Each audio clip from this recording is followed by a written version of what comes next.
we need to switch spots. I run the top. Yeah, okay, let's switch bottom. spots. Let's switch spots. There you go. Yeah. I'm a bottom guy anyway. You want to race? Yeah. Ready, set, go. God. I got you. I'm throwing the slider.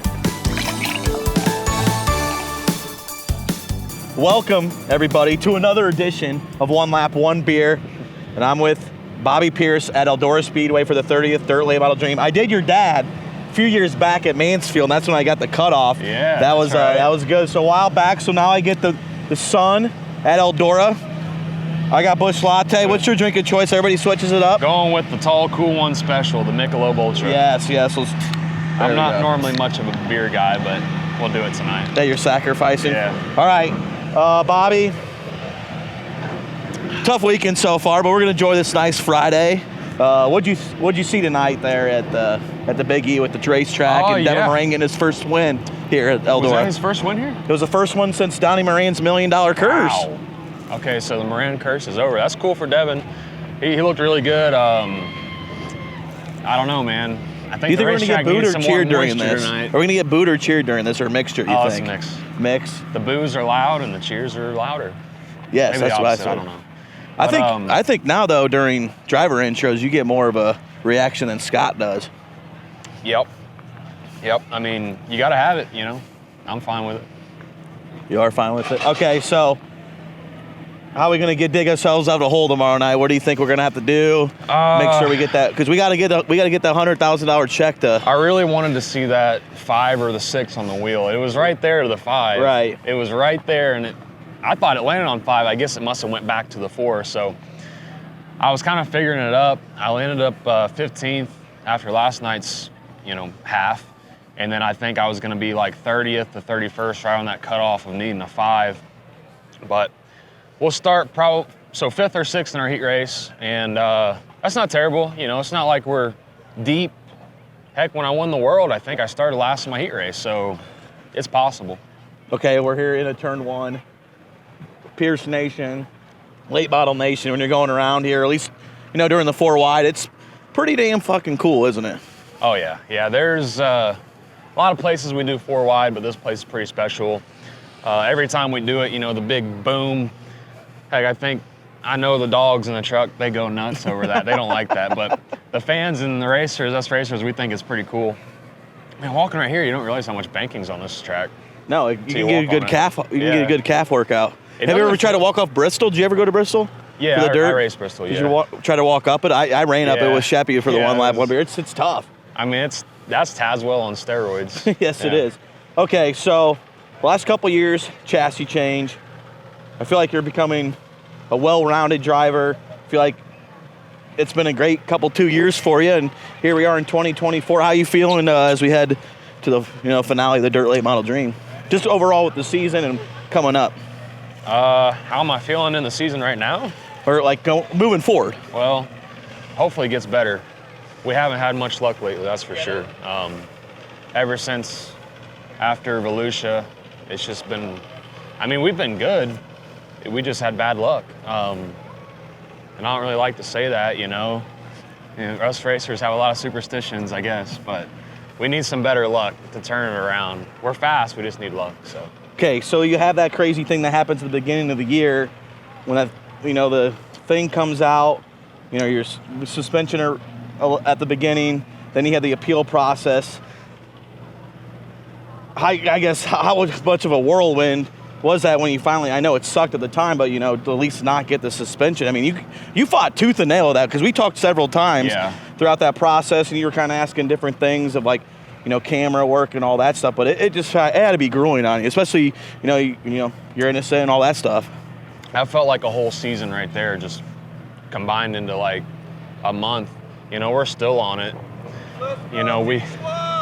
Oh, yes. Woo. I'm beating Pierce off of 2. Yeah, we need to switch spots. I run the top. Yeah, okay, let's switch spots. There you go. Yeah. I'm a bottom guy anyway. But I don't know, man. That whole deal, I'm just glad it's over with, and we can move on from it from the best we can. But a big part of us doesn't want to move on from it because, we still know how badly it affected us, and being wrongly accused with anything is never fun. So We'll see what comes about that in the future.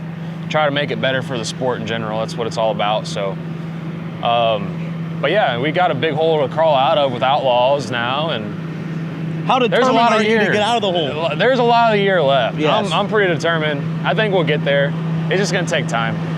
Right, yeah, it's just, like you said, it feels like you've already had one season in those couple months with just different things that happen, but growing up in dirt late model racing here at Eldora Speedway, as we go down the backstretch, what's just some of your, favorite memories before you started racing? Is there anyone that comes to mind? Yeah, some of my biggest memories actually are walking up from behind that hill. I'd always come here with my parents. They'd drag me here from the time my dad was racing, so from the time I was born till now. And heck, we'd come to watch modifieds for the Fall Nationals. We'd come to watch the World 100. I don't think we came to many dreams, but we always came to the World. And walking up over that hill, when hot laps start, and I'm just a little kid and I see all the cars zooming around here, like, that was a pretty special feeling. And I probably never really thought at the time, like, oh, am I gonna be racing here someday? I always told everyone I was gonna be doing other things and not racing, but here we are. And yeah, then when that first heat race is on the track on Saturday, I think that's like the goosebump feeling everyone gets. You still get it now? No, because I'm like focused, and maybe a little bit, but not really. Not like I did up there as a fan. You get the goosebumps that first heat race coming to green as they're, coming down this backstretch, and that's pretty cool. 2016 World 100, that was a special night. I was fired up, Illinois guy.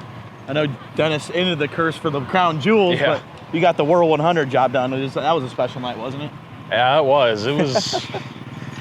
I hope we can get another one of them someday. It's tough. Competition's got way tougher since then. Cars have changed a lot. I feel like during that time, it was a transition from the cars to kind of what they are now. You don't really see it a lot, but I know our cars nowadays are way different than back then, and it was awesome to get that World 100. I mean, that's what everyone's shooting for every year.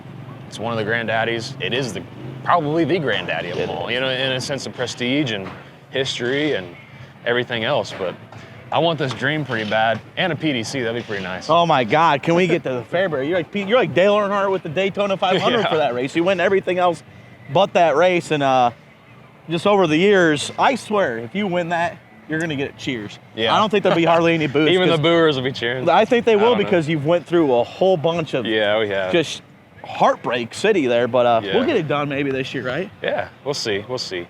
I mean, it's just a matter of time. You stay consistent enough, it's bound to happen. Yeah. So, what was it like growing up as a racer's kid, like going to the racetrack, all that? We should go up on the cushion. Let's go on the cushion. You want to race? Yeah. Ready, set, go. God. I got you. I'm throwing the slider. Woo! I didn't even spill my beer. Woo. I didn't either. What was it like growing up as a? Wait, why are you winded? I'm not. He's winded.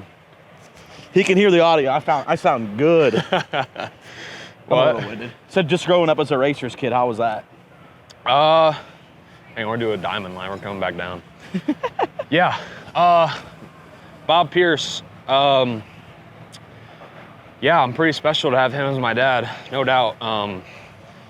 He's taught me, obviously, everything I know with this, and he's still a huge part of my team. And yeah, if it wasn't for him, I don't know. Was there, do you remember like any of his big wins, or were you still kind of young when he was? Yeah, so when my dad was racing, I was still so young. I was probably 6 when he quit racing late models. I remember when I was like 7, he was dabbling some modified stuff. That was pretty cool. I remember some of that, but my memory is when my dad was racing, I remember he'd get out of the car, he'd be, sweaty and hair's a mess, and he's got a big smile on his face no matter what happened. I don't know if maybe that's just how I remember it. Sometimes he's probably mad, I don't know, but there was always a lot of fans came up, and I guess at the time you don't really think about it. He's just my dad, and it was a part of my life, but that was pretty cool, cool part of my childhood. And I remember being in the stands, heck, I was a little kid, so I was so short I couldn't see over anybody. feel like back then everyone was rowdy in the stands, you know. I feel like back then the stands were like Fairbury backstretch, but like everywhere.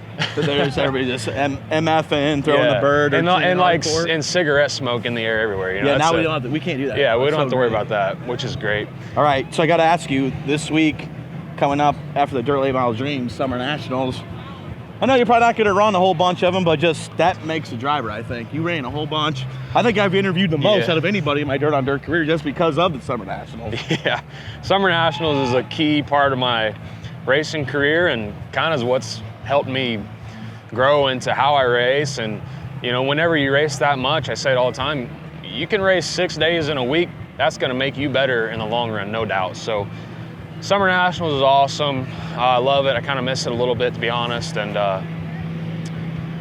you know. We're on the McDowell line. We'll be good. We're like, yeah. We're on the bottom right now, so I don't think we're going to get hit. But we're about to get down here and sand our tires a little bit, clean them off, sand them up.